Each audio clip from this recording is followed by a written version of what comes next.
அதிமுக பாஜக ஒதுக்குறத விட இன்றைக்கு இருக்கிற பாஜக நிர்வாகிகள் இது அண்ணாமலையை ஒதுக்குறது அப்படின்றது ரொம்பவே மும்முரமா செயல்பட்டு கொண்டு வரும். அவர் எம்எல்ஏக்கள் பிரச்சாரத்துக்கு அழைத்தால் அங்கு போவாரா? இவங்க கொடுக்க போறதே இம்மான் சீட்டு. அதுல எம்மான் சீட்டை யார் யாருக்கு கொடுக்க போறாங்க? அந்த சீட்டு அலோகேஷன்ல ஒரு பெரிய சிக்கல் வரப்போகுது பாருங்க. இப்போ அண்ணாமலைக்கு கேண்டிடேட் சீட்டு கிடையாதா? ஒருவேளை எம்எல்ஏக்கு நிக்கணும் போட்டி போட நினைச்சா கூட முடிவெடுக்கிறது நயினார் தான். அவரு நிப்பாரான்னு எனக்கு சந்தேகமா இருக்கு. ஏன்னா அப்படி நின்றா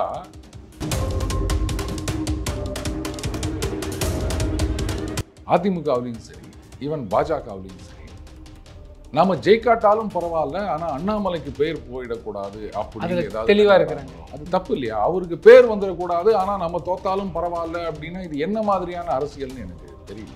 எடப்பாடியார் தான் முதலமைச்சர் அப்படின்னு அண்ணாமலை அவர்கள் திட்டவட்டமா சொல்லிட்டார்ல, இதுல எந்த குழப்பமும் இல்லைல்ல. அப்புறம் என்ன உங்களுக்கு பிரச்சனை? இந்த கூட்டம்லாம் எப்படி சார் வருது? எடப்பாடி பழனிசாமி அவர்கள் போகிற இடத்துலலாம் பயங்கரமான கூட்டம். இதெல்லாம் பார்க்கும்போது திரும்பவும் இல்லை, நானே இது என்னோட கேள்வியை எடுத்துக்கிறேன். பல பேர் நீங்கள் மட்டும் இல்லை, இன்னும் நிறைய பேர் சொல்கிறாங்க கரிஸ்மேட்டிக் லீடர் கிடையாது. கரிஸ்மேட்டிக் லீடர் கிடையாது. ஆனால் அந்த கரிஸ்மா மட்டும்தான் வேணும்னு அவசியம் கிடையாது. அந்த பீப்புள் கனெக்ட் இருக்குது. அந்த மக்களோட மக்கள் மொழியை பேசுவது, அந்த பேச்சு எடப்பாடி அவர்களுக்கு இருக்கின்றது. இது ஓட்டா மாறுமா அப்படிங்கிறது தானே ஒரு பெரிய கேள்வி. சட்டசபை தேர்தலுக்கு ஒரு இணக்கம், வெற்றி பெறணும், இதெல்லாம் தெரிஞ்சுட்டு நயினாரை யூஸ் பண்ணிக்கிறதோ. அவர் சிறிது காலம் நான் பெசாட்டி இருக்கிறேன், இப்போ எனக்கு எந்த வேலையும் இல்லை, ஒருவேளை அடுத்த பார்லிமெண்ட்டுக்கு அண்ணாமலை மீண்டும் களமிறக்குமா பாஜக? அப்போ 26 சட்டமன்ற தேர்தலில் ஜெயிக்கிறதுக்காக நயினார் அவர்களை கொண்டு வந்தாங்க அப்படின்னு சொல்லல. ஒருவேளை 26ல் தோத்தாலும் பரவாயில்லன்றதுக்காக நயினாரை கொண்டு வந்தாங்களோ? இப்படி யோசிச்சு பாருங்க. ஏன்னா 26 நோக்கம் இல்லைல்ல.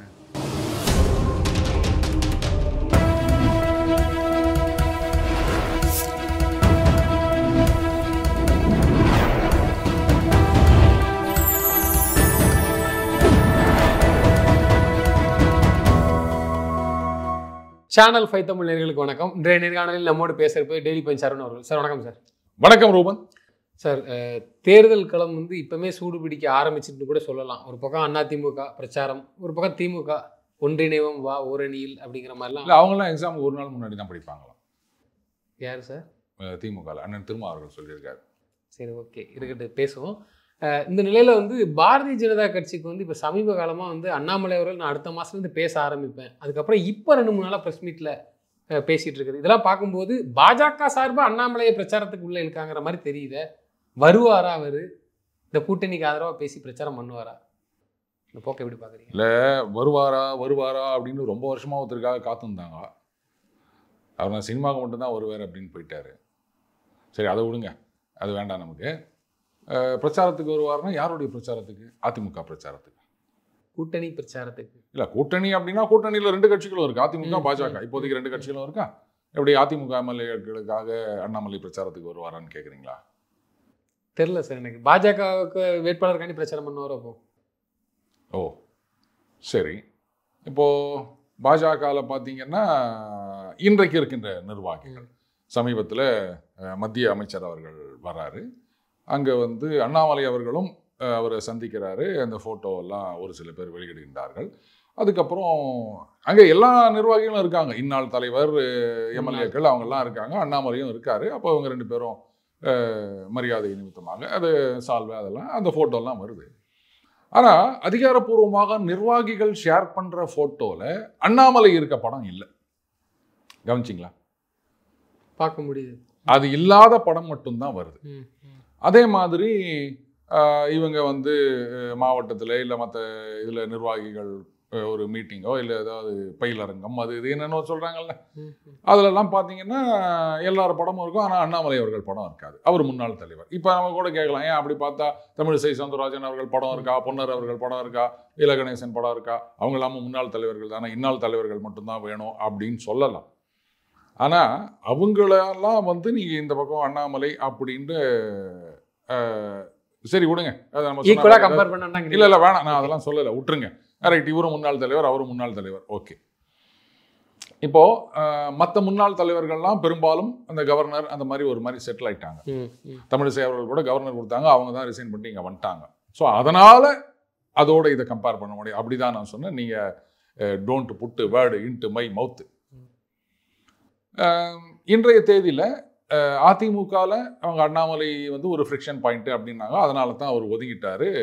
இப்போ நயினார் தலைவராக வந்துட்டார். எல்லாம் அங்கேருந்து வந்தவங்க தானே, அதனால பிரச்சனை இல்லை. அப்படி இருக்குச்சு அதிமுக எம்எல்ஏக்களுக்கோ இல்லை அதிமுகவில் இருக்க தலைவர்களுக்காகவோ அந்த தொகுதிகளில் அண்ணாமலை போய் பிரச்சாரம் பண்ணுவாரா அப்படின்னா ரூல்ட் அவுட். அவங்களே ஒத்துக்க மாட்டாங்க. எங்களது ஆளுமையே போதும், அதுவே எங்களால் தான் நீங்கள் ஜெயிக்க போகிறீங்க அப்படின்னு கூட அவங்க சொல்லலாம். இந்த பக்கம் பாஜக அப்படின்னு வந்தீங்கன்னா இன்னைக்கு நல்லாவே தெரியுது, அவங்க வந்து அதிமுகவில் பாஜக ஒதுக்குறத விட இன்றைக்கு இருக்கிற பாஜக நிர்வாகிகள் இது அண்ணாமலையை ஒதுக்குறது அப்படின்றது ரொம்பவே மும்முரமாக செயல்பட்டு கொண்டு வருகிறது. தொண்டர்கள் இல்லை, நிர்வாகிகள். அப்படி இருக்கச்ச அவங்க வந்து அண்ணாமலையை பிரச்சாரத்துக்கு வா அப்படின்னு கூப்பிடுவாங்களா? சரி, அதை விடுங்க. அவங்க கூப்பிடல அப்படின்னாலும் ஒரு கட்சியுடைய அந்த ஒரு டிசிப்ளின்டு சோல்ஜராக அவர் வந்து எம்எல்ஏக்கள் பிரச்சாரத்துக்கு அழைத்தால் அங்கே போவாரா அப்படின்ற ஒரு கேள்வி வந்ததுன்னா இவங்க கொடுக்க போகிறதே இம்மான் சீட்டு. அதில் எம்மான் சீட்டை யார் யாருக்கு கொடுக்க போகிறாங்க? ஏன்னா நயினார் முன்னாடியே சொல்லிட்டார், பிளாங்க் செக் கொடுத்துட்டார், எண்ணம் தான் அப்படின்னு சொல்லிட்டார். அப்போ அவங்க எவ்வளோ கொடுத்துட போகிறாங்க? அந்த சீட்டு அலோகேஷனில் ஒரு பெரிய சிக்கல் வரப்போகுது பாருங்கள். இன்னைக்கு சொல்கிறேன், எழுதி வச்சுக்கோங்க. பாஜகவில் இந்த எம்எல்ஏ சீட் அலாட் பண்ணும்போது ஒருத்தர் ஒரு தொகுதியில் வந்து ரொம்ப நாளாக வேலை பண்ணிருக்கிறாரு கூட வச்சுப்போம். ஆனால் இந்த ரூபன் பைய வந்து அண்ணாமலை இருக்கும்போது அவரோட சுற்றி இந்த பையல்ல இவனுக்கு எதுக்கு நான் கொடுக்கணும்? நீ வேணாம் தம்பி நிரஞ்சன், நீ வா. நடக்குமா நடக்காதா? சரி, அப்படி பார்க்கலன்னு கூட விடுங்க. இப்போ இருக்கின்ற தலைவர், இப்போ இருக்கின்ற நிர்வாகிகள் அவங்க ரெக்கமெண்ட் பண்ணுற ஆளுக்கு தானே சீட்டு வரும். அப்போ என்ன மாதிரியான எம்எல்ஏ கேண்டிடேட் செலெக்ஷன் இருக்கும் அப்படின்னு நமக்கு தெரியும். அப்போ அவங்கெல்லாம் போயிட்டு அண்ணாமலை அவர்களை வாங்க எங்கள் தொகுதிக்கு பிரச்சாரத்துக்கு வாங்க அப்படின்னு கூப்பிடுவாங்களா? ரூபன் செலக்ட் பண்ற ஆளுங்க ரூபனை தான் வாங்கன்னு சொல்லுவாங்க. யாருக்குனே மாவட்ட பொறுப்பாளர்கள், அண்ணாமலை நியமிக்கப்பட்ட பொறுப்பாளர்கள் உரங்கட்ட ஆரம்பிச்சிட்டாங்க. அதான் நான் சொல்றேன், ரூபன் செலக்ட் பண்ற ஆளுங்க ரூபனை தான் வாங்கன்னு கூப்பிடுவாங்க. நான் செலக்ட் பண்ற ஆளுங்க என்னத்தான் பிரச்சாரத்துக்கு வாங்கன்னு கூப்பிடுவாங்க. இப்போ அண்ணாமலைக்கே கேண்டிடேட் சீட்டு கிடையாதா? ஒருவேளை எம்எல்ஏக்கு நிக்கணும், போட்டி போட நினைச்சா கூட முடிவெடுக்க நயினார் தான். அவரு நிப்பாரான்னு எனக்கு சந்தேகமா இருக்கு. அது ரூல்ட் அவுட், அதனால விட்டுருங்க.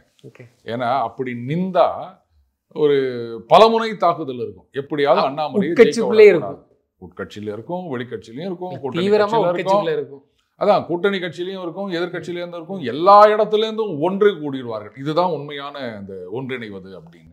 அண்ணாமலை அவர்களை தோக்கடிக்கணும் அப்படின்னும் போது அத்தனை பேரும் ஒன்னா சேர்ந்துருவாங்க. அதனால இந்த முறை அண்ணாமலை அவர்கள் போட்டியிட மாட்டார் அப்படின்னு தான் நினைக்கிறேன். ஏன்னா அவருக்கு வந்து இந்த கூட்டணியில உடன்பாடு இல்லை. அப்படி இருக்குச்சு, இந்த கூட்டணியில இருந்து ஜெயிச்சார் அப்படின்னு சொன்னாலும் கேட்பாங்களா மாட்டாங்க. என்னங்க அலையன்ஸ் மட்டும் வேணான்னு சொல்லிட்டீங்க, இன்னைக்கு நாடானா வந்து இந்த அலையன்ஸ் தான் நீங்க ஜெயிச்சு வந்துக்கிறீங்க, அப்ப அந்த பதவியை ராஜினாமா பண்ணீங்களா அப்படின்னு கேட்பாங்களா மாட்டாங்க. இது தொண்டர்களுக்கும் தெரியுமா? அண்ணாமலை இருந்தா தோக்கடிப்பாங்க, அவருக்கு எதிராக செயல்படுறாங்க, தெரியாதானே அதெல்லாம். அப்போ அதே தொண்டர்கள் தானே அண்ணாமலை இல்லாத பாஜக புறக்கணிக்கிறதுக்கு வாய்ப்பு இருக்குல்ல.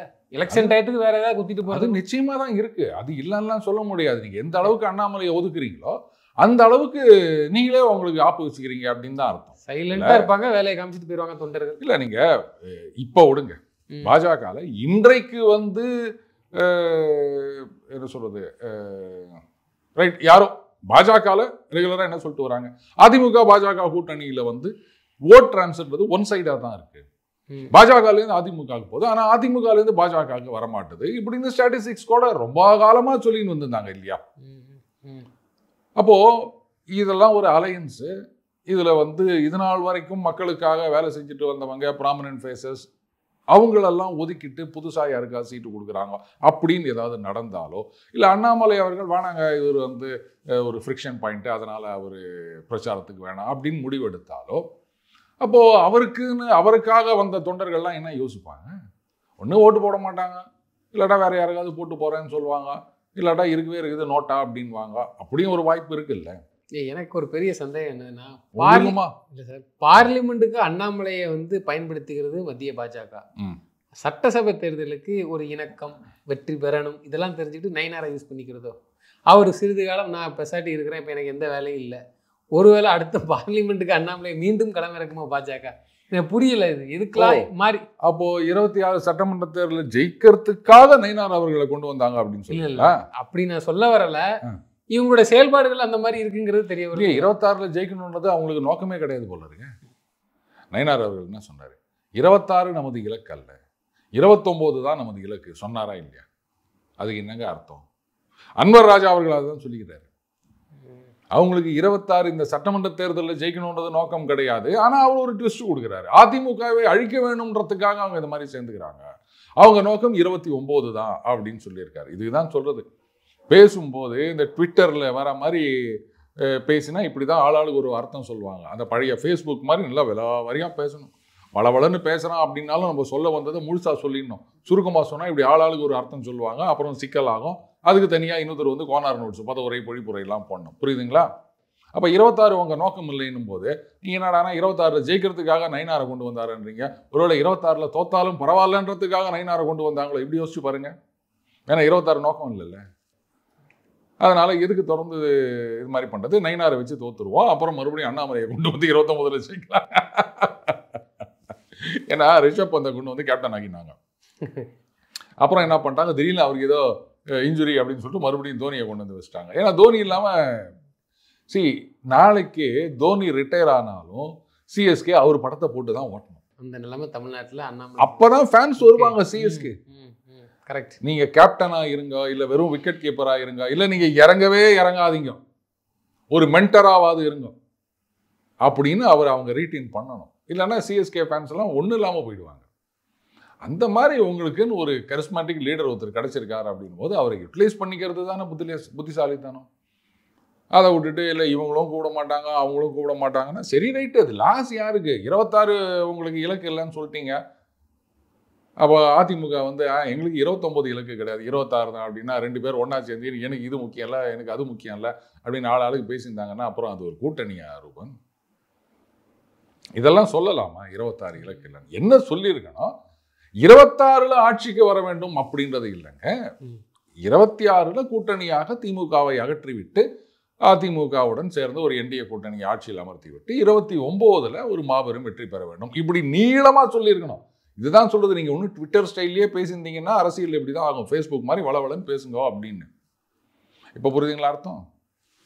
ஸோ அவர் வருவாரா அப்படின்னா வாய்ப்புகள் ரொம்ப கம்மியாக தான் எனக்கு தெரியுது. அடுத்த மாதத்திலிருந்து நான் தொடர்ச்சியாக பேசுவேன், இன்னும் நிறைய பேசுவேன் அப்படின்னு இந்த மாசத்துலேருந்தே பேசிட்டு இருக்காரு. பேசினாரா இல்லையா? அது இதில் இதை பார்க்கும்போது என்ன தெரியுதுன்னா, பாஜக பிரச்சாரத்துக்கு அண்ணாமலை தேவைங்கிறத வந்து பாஜக உணர்ந்துட்டு தான் அண்ணாமலை, ஏன்னா நயினார் அவர்கள் தட்டி தட்டி விடுதார, நீங்க வாங்க நீங்க வாங்க நீங்க வாங்க சைலண்டா ஒரு பக்கம் வந்து படத்தையே போடாம வேலை பார்த்தாலும் ஒரு பக்கம் வந்து நீங்க வாங்க நீங்க முன்ன வாங்க அப்படின்னு தான் பேசுறாரு. இதுல இவரும் அடுத்த மாசத்துக்கு நான் பேச ஆரம்பிப்பேங்கிறாரு அண்ணாமலை அவர்கள். அதான் இப்போ கூட அந்த ப்ரெஸ் கான்ஃபரன்ஸ் போது கூட என்ன மாதிரி எவனாவது சொல்லுவான், எங்க அடுத்த மாசத்துலேருந்து பேசுறீங்களேன்ட்டு இந்த மாசத்துலேருந்தே பேசுறீங்களே அப்படின்னு யாரும் சொல்லக்கூடாதுன்றதுக்காகவே இப்போ கூட நான் வந்து ப்ரெஸ் கான்ஃபரன்ஸு பேட்டின்னு சொல்லலைங்கன்னா நான் அப்படி இறங்கி வரேன், நீங்களாம் தானே வந்து எங்ககிட்ட கேள்வி கேட்குறீங்க அப்படின்னு சொல்லிட்டார், டிஸ்க்ளைமர் போட்டாரா. ஸோ இனிமே வந்து அடுத்த மாதத்துலேருந்து பேசுவார். என்ன பேச போகிறாரு அப்படின்றத பார்ப்போம். அதுக்கப்புறமா அவர் பிரச்சாரத்துக்கு வராரா இல்லையா அப்படின்றது அதில் ஏதாவது க்ளூ இருக்கும் அப்படின்னு நினைக்கிறேன். குறியீடுகள் ஏதாவது இருக்கும். அப்படியே நீங்கள் அப்படியே உத்து பார்க்கணும்.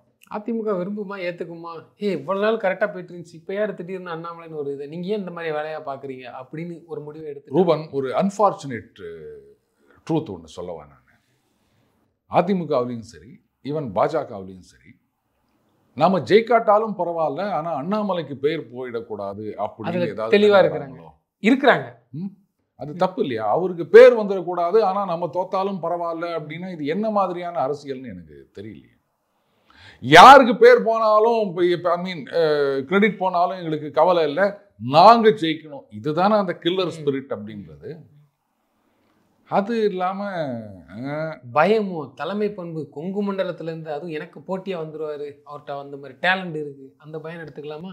எடப்பாடியார் தான் முதலமைச்சர் அப்படின்னு அண்ணாமலை அவர்கள் திட்டவட்டமா சொல்லிட்டார்ல, இதுல எந்த குழப்பமும் இல்லைல்ல. அப்புறம் என்ன உங்களுக்கு பிரச்சனை? ஓ பன்னீர்செல்வம் அவர்களே நீங்களே இருங்க, நாங்க வாரம் சப்போர்ட் பண்ணதுக்கு நீங்க வேண்டே வேண்டாம்னு முடிவு பண்றாரு, அதுல என்ன பிரச்சனை? ஏன்னா கட்சியை கபலீகரம் பண்ணிட்டு போயிருவாங்க ஒரு பயம். அதே போன்று இது ஒரு பயம். பாருங்க, ஓபிஎஸ்லாம் வந்தா கட்சியை முடிங்கிற வரலாம் நீங்க சொல்லாதீங்க, அதெல்லாம் நடக்காது. டிடிவி வந்தாவன்னா அது நடக்கல. அவர் சொல்றதும் அதானே, நான் வந்தா திரு சசிகலா அம்மையாரை சேர்த்துக்கணும், டிடிவி அவர்களையும் சேர்த்துக்கணும், ஒன்னா வாங்க. நீங்க வந்தா நீங்க மட்டும் வாங்க, அதான் வந்து இந்த பயம் தானே எடப்பாடி பழனிசாமி அவர்களுக்கு இருக்கு. நாளைக்கு நம்ம பயம்ன்றது இல்லைங்க, அது பாருங்க வளர விட்டு பாக்குறதே பிடிக்க முடியுங்க சார். அப்ப இது ஒரு பயம் தானே, இது ஒரு வகையான ஒரு பயம். இல்ல வரேன் உங்க கட்சியில நீங்க அதிமுக இன்னைக்கு பிரதான கட்சி, நாங்க தான் வந்து இத்தனை கோடி உறுப்பினர்கள் இருக்கோம், நாங்க தனியாகவும் நிற்போம், கூட்டணி வேணும்னா வேணும், வேணானா வேணாம் அப்படின்றதுல உங்களுக்கு முழுமையான நம்பிக்கை இருந்ததுன்னு சொன்னா எந்த கட்சி வளர்ந்தாலும் நீங்க கவலைப்பட போறது கிடையாது. திமுக வளர்ந்தாலே நீங்க கவலைப்பட போறது கிடையாது. திமுக இன்னைக்கு இவ்வளவு பெருசா வளர்ந்து நிக்குது, இத்தனை தேர்தலில் தொடர்ந்து ஜெயிச்சு வந்து நிக்குது, அதையே நீங்க பயப்படாம அவங்களை ஆட்சியிலிருந்து அகற்றுவோம் அப்படின்னு சொல்லும் போது பாஜக வளர்வதையோ அதுல அண்ணாமலைன்னு ஒரு தனிநபர் வளர்வதையோ பார்த்து நீங்க ஏன் பயப்படணும்? கேட்குற லாஜிக் புரியுதா? இன்னைக்கு திமுக கூட்டணி அவ்வளோ ஸ்ட்ராங்கா இருக்குது. என்னதான் அவங்க உள்ளே இருந்து சொன்னாலும் இல்ல நாங்க கூட்டணியில் தான் இருக்கோம் அப்படின்னு சொல்லிட்டு இருக்காங்க. அதை அசைக்க முடியாத மாதிரி தான் இன்னைக்கு ஒரு சினரியோ தெரியுது நமக்கு. அதையே நீங்க பயப்படல, மக்கள் உங்களை வீட்டுக்கு அனுப்ப தயாராகி விட்டார்கள் அப்படின்னு போற இடத்துலலாம் பேசிட்டு வரீங்க. அப்படி இருந்துச்சு அண்ணாமலையை பார்த்து ஏன் பயப்படுறீங்க? அப்போ உண்மையிலேயே வந்து அந்த அளவுக்கு ஸ்ட்ரென்த் இல்லையா, இல்ல பில்டிங் ஸ்ட்ராங்கு பேஸ்மெண்ட் வீக்கா? கேட்கறது கரெக்டு தான். இந்த கூட்டம்லாம் எப்படி சார் வருது? எடப்பாடி பழனிசாமி அவர்கள் போகிற இடத்துலலாம் பயங்கரமான கூட்டம். இல்லை இதெல்லாம் பார்க்கும்போது திரும்பவும் இல்லை, நானே இது என்னோட கேள்வியை எடுத்துக்கல. பல பேர் வந்து இப்போ நான் எங்கள் இன்டர்வியூக்கு வந்தேன் இல்லையா, வரும்போது பார்த்தீங்கன்னா நான் வரேன்னு தெரிஞ்சதுனாலையோ என்னவோ தெரியலங்க, அந்த கத்திபாரா தாண்டி வரும்போது பயங்கர கூட்டம், டிராஃபிக் ஜாம். ஏன் சிரிக்கிறீங்க? இல்லை சார் அப்படி இல்லைங்க. அதாவது அதிமுகவிற்கு ஒரு தொண்டர் படை இருக்கின்றது, அது இல்லைன்னா சொல்ல முடியாது. பட் அது நீங்கள் மட்டும் இல்லை, இன்னும் நிறைய பேர் சொல்கிறாங்க கரிஸ்மேட்டிக் லீடர் கிடையாது. கரெக்ட், கரிஸ்மேட்டிக் லீடர் கிடையாது. ஆனால் அந்த கரிஸ்மா மட்டும்தான் வேணும்னு அவசியம் கிடையாது. அந்த பீப்புள் கனெக்ட்னு இருக்குது, அந்த மக்களோட மக்கள் மொழியை பேசுவது அப்படின்னு நம்ம பேசுறது, அவங்கள டைரக்டாக போய் அவங்க ஹார்ட்டை டச் பண்ணுற மாதிரி பேசுவது அப்படின்னு அந்த பேச்சு வந்து எடப்பாடி அவர்களுக்கு இருக்கின்றது. பேசுறது டைரக்டாக போயிட்டு ரீச் ஆகுதுங்க. அவர் வந்து இந்த அலங்கார மொழி, அதுக்கப்புறம் இந்த இலக்கண தமிழ் அதுலலாம் அவர் பேசுறது கிடையாதுங்க. சாதாரணமாக இப்போ ரெண்டு பேரும் நேராக உட்காந்து பேசிட்டு இருக்கும்போது என்ன ரூபன் என்ன பண்ணுறீங்க அப்படின்ற மாதிரி இருக்கு. ஸோ அது அவருடைய பலம். அப்போ எது நம்ம கிட்ட இல்லையோ அதை விட்டுட்டு எது நம்ம கிட்ட இருக்கிறதோ அதை வந்து நம்ம யூட்டிலைஸ் பண்ணிக்கணும். அதை அவர் கரெக்டாக பண்ணிட்டு இருக்காரு. ஸோ அதனாலேயும் கூட்டம் வருகின்றது அப்படின்னு சொல்லலாம். இன்னைக்கு சில பேர் சொல்லுவாங்க இல்லை வந்து தானா சேர்ந்த கூட்டம் இல்லை, அது காசு கொடுத்து சேர்க்கப்பட்ட கூட்டம்னு. அப்படி பார்க்க போனால் எல்லா கட்சியிலையும் அப்படி தான் நடக்குது. இல்லை, எல்லா கட்சியிலையுமே நடக்குது. அதில் எந்த மாற்று கருத்து இல்லை. அது வெளிப்படையாக தெரிஞ்ச ஒரு உண்மை தான். இது ஓட்டா மாறுமா அப்படிங்கிறது தானே ஒரு பெரிய கேள்வி. அது வந்து கடினமாக உழைக்க வேண்டும். இதனால் வரைக்கும் அது கம்யூனிஸ்ட் தலைவர் சொல்லியிருந்தார். இதனால் வரைக்கும் வந்து எதிர்கட்சி தலைவராக இருந்து என்ன போராட்டம் பண்ணார், இப்போ தான் ஏதோ எலெக்ஷன் வருதுன்றதுக்காக ஏதோ போராட்டம் பண்ணியிருக்காருன்னு ஒரு வார்த்தை கரெக்டாக சொன்னார் அவர். சரி, இது வந்து ஜெயலலிதா அவர்கள் பாணி அரசியல் அப்படின்னு வச்சிங்கன்னா கூட இனிமே வந்து இது சரியாக முன்னெடுத்து செல்ல வேண்டும். அப்படி பண்ணீங்கன்னா நிஜமாகவே இவங்க சொல்ற மாதிரி இந்த ஆட்சிக்கு எதிரான மனோபாவம், கோபம் இருக்கின்றது அப்படின்னா ஒரு வலுவான எதிர்கட்சி இருந்தால் மட்டும்தான் அது ஓட்டா டிரான்ஸ்லேட் ஆகும். வலுவான எதிர்கட்சி இல்லை அப்படின்னு சொல்லும்போது, இப்போ அந்த காங்கிரஸ் ரொம்ப காலம் ஆட்சியில் இருக்கும்போது சொல்லுவாங்க தேர் இஸ் நோ ஆல்டர்னேட்டிவ், மாற்று சக்தி இல்லை, அதனால தான் அவங்க ஜெயிச்சுட்டு வந்தாங்க அப்படின்னு. அப்போ ஒரு பெரிய ஆங்கர் இருந்தது 1977 அந்த எமர்ஜென்சிக்கு அப்புறம். அப்போ திடீர்னு எல்லா கட்சிகளும் ஒன்றா சேர்ந்தாங்க, ஜனதான்னு வந்தாங்க. அப்போ வந்து ஒரு அளவுக்கு அவங்களால சேனலைஸ் பண்ண முடிஞ்சது, வந்தாங்க. பட் அவங்களே ஆட்சிக்குன்னு உடஞ்சி போயிட்டாங்கன்னு வச்சுப்போங்க. ஸோ காங்கிரஸுடைய பலம் எதுவாக இருந்ததுன்னா, தேசிய அளவில் ஒரு பெரிய எதிர்கட்சி இல்லை, எல்லாரையும் ஒன்று சேர்த்து இது பண்ணக்கூடிய தலைவர் இல்லை அப்படின்றது தான் அவர்களுடைய பலமாக இருந்தது. அதனால தான் அவங்க ஆட்சியிலேயே இருந்தாங்க. ஆனால் அந்த இடத்துக்கு இன்னொரு கட்சி வந்து விட்டது, பாஜக வந்து விட்டது. இன்னைக்கு வந்து இப்போ பாஜகவுக்கு மாற்றான ஒரு வலிமையான எதிர்கட்சி இல்லைன்ற மாதிரி இருக்கு. புள்ளி கூட்டணி அப்படின்னு நாங்கள் 27 கட்சி 28 கட்சி 30 கட்சி அப்படின்னு சொல்லினாலுமே எங்க இருந்த ஒற்றுமையா இருந்தாங்க அவங்க எலெக்ஷன்லயே, பாராளுமன்ற எலெக்ஷன்லயே அவங்க ஒன்னா இல்லை. இது தமிழ்நாட்டுக்கு பொருந்தும் தானே. திமுக ஒரு ஆரம்பிச்சா நான் அதுக்கு ஆப்போசிட் லீடர் இல்லை. அதுதான் இது நாள் வரைக்கும் அவங்க சரியா எதிர்கட்சி தலைவராக செயல்படவில்லை. இது வந்து கம்யூனிஸ்ட் தோழரே சொல்லுகிறாரு. இப்ப செயல்பட ஆரம்பித்திருக்கின்றார்கள். இந்த ஒரு செயல்பாடு மக்களோட நம்பிக்கையை பெற்றால் மட்டும்தான் அந்த எதிர்கட்சி ஆளுங்கட்சிக்கு எதிரான வாக்குங்கிறது இங்க டிரான்ஸ்ஃபர். ஓட்டு பிரச்சாரம் பண்ணி ஓட்ட மக்களை சந்திக்கிறதுங்கிறது வந்து எதிர்கட்சி செயல்படக்கூடிய வேலை தானா, இல்ல அது தேர்தலுக்கான ஒரு உத்தி தானே? நம்ம போய் மக்களை சந்திப்பது, இந்த மாதிரி ஊர் ஊரா ரோட் ஷோ, அந்த பாத யாத்திரை அப்படின்னு என்னென்ன சொல்றாங்க இல்லையா, இதெல்லாம் வந்து தேர்தலின் ஒரு அங்கம். அதுல குற்றம் வைக்கிறது தான் எதிர்கட்சி தலைவராக செயல்படுதுன்னு எடுத்துக்கலாம். அதுல வந்து இந்த ஆளுங்கட்சியுடைய குறைபாடுகள் என்ன அப்படின்றது சரியான விதத்துல ஹைலைட் பண்ணணும். ஒவ்வொரு பகுதியிலையும் வந்து மக்களோட பிரச்சனை என்ன, ஒட்டுமொத்தமா வந்து திமுக ஆட்சியினால என்னென்ன பிரச்சனைகள் அப்படின்றத அப்படி 19 இப்படி ஆயிடுச்சு அப்படின்னு சொல்லாம ஸ்பெசிஃபிக்கா சொல்லணும். இல்லை இது கை கொடுக்குமா, இல்லை இதுக்கு முன்னாடி கடந்து வந்த 4 ஆண்டுகளில் அசம்பிளியை புறக்கணிக்கிறது, இல்லை அசம்பிளியில் கோஷமிடுறது, இல்லை மக்கள் விரோத செயல்களை திமுக செய்யும்போது வலுவாக போராட்டம் பண்றது, அது கை கொடுக்குமா அப்படிங்கிற ஒரு பார்வை. எவ்வளவு 4 வருஷமா அது பண்ணல, இப்ப பண்ணிட்டு இருக்காங்க. அதுதான் நான் சொல்றேன். ஒவ்வொரு இடத்துலையும் போகும்போது சரி, உதாரணத்துக்கு இப்போ வந்து உசிலம்பட்டிக்கு போறாங்க, அங்க ஒரு மீட்டிங் போடுறாங்க அப்படின்னு சொன்னா ஒட்டுக்கா விலைவாசி ஏறிவிட்டது, மக்களுக்கு பாதுகாப்பு இல்லை இப்படின்னு சொன்னீங்கன்னா இது வந்து அப்ஸ்ட்ராக்ட். அப்ப என்ன பண்ணணும், அந்த பகுதி அந்த மாவட்டத்துக்கு என்ன பிரச்சனை, இந்த மாதிரி விஷயங்களை எடுத்து பேசணும். அப்போ பிரமோத் மகாஜன் அவர் இருந்தப்போ ராஜஸ்தான்ல ஒரு எலெக்ஷன்ல பாஜக ஜெயிக்குமான்னு இருந்தப்போ சரியா வேலை பார்த்தாரு.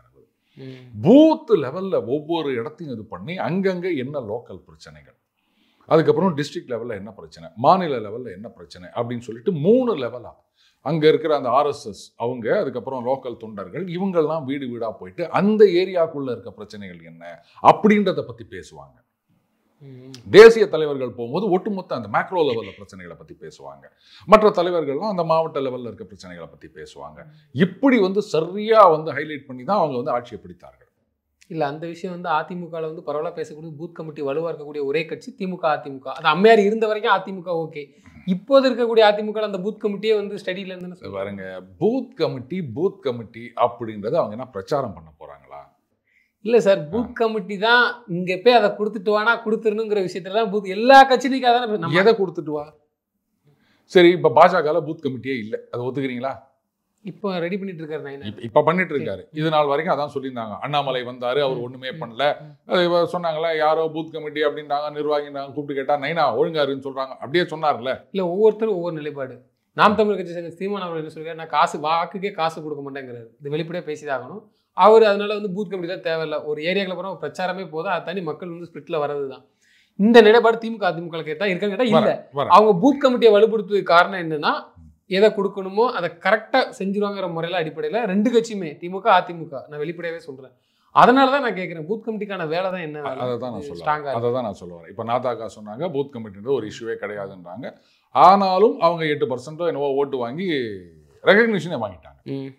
இப்போ இது நாள் வரைக்கும் அண்ணாமலை மேல சொன்ன குற்றச்சாட்டுன்னா அவர் பூத் கமிட்டியை ஒண்ணுமே பண்ணல, சும்மா அது மாதிரி அந்த நிலைப்பாடு எடுத்தாரு. அது நமக்கு தேவை. வரேன். ஆனாலும் ஓட் பர்சன்டேஜ் இன்க்ரீஸ் ஆச்சு. உடனே சொல்லுவீங்க சார் 2014 எவ்வளவு வாங்கினாங்கன்னு. சரி, அப்பவும் தானே பூத் கமிட்டி இல்ல, அப்பவும் வாங்கினாங்கல்ல. சோ அதனால பூத் கமிட்டி இல்லாமையும் கரிஸ்மேட்டிக் லீடர்ஷிப் இருந்ததுன்னா ஓட்டு வாங்க முடியும். அது அண்ணாமலைக்கும் சீமான் அவர்களுக்கு இருக்கு, இதை ஒத்துக்கிறோம். இது பார்க்கும்போதே தெரியுது. அதிமுக திமுக சொல்றேன். இந்த பூத் கமிட்டி அப்படின்னா ரைட்டுங்க, இங்க இந்த கொடுத்துட்டு வா அப்படின்னு அந்த விஷயத்துக்கெல்லாம் நான் போல. பூத் கமிட்டி எல்லா பூத்துலையும் உங்களுக்கு வந்து 10 பேர் 20 பேர் 30 பேர் 100 பேர் கூட வச்சுக்கோங்க. அதை மட்டும் வச்சு என்ன பண்ண போறீங்க?